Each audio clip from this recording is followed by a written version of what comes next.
Another couple of things on the spoil the vote situation, right? Do what you want, your choice, free will, above all else, off you go. But Independent Ireland have just come out and said that they're urging people not to spoil their vote, right? And they're saying that it's undemocratic to do so.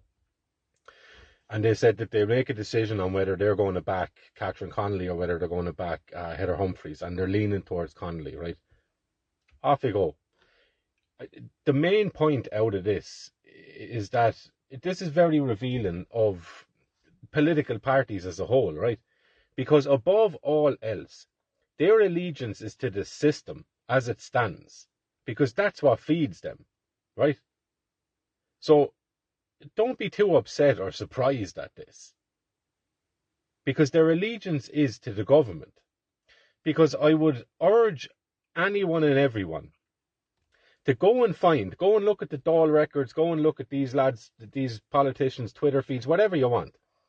Go and find any example where any of these politicians are talking about downsizing the size of the government and not claiming so much tax.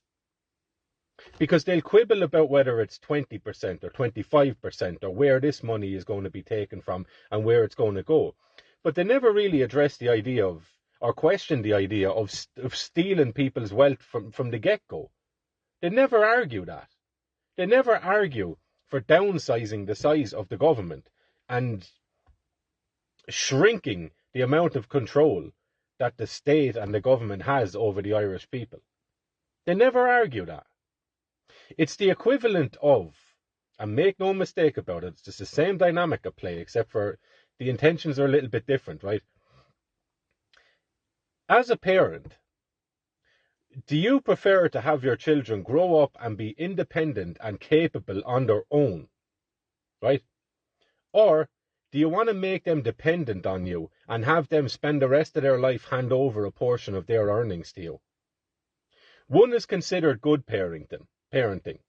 The other would be considered abusive parenting. Now apply that same standard to the government.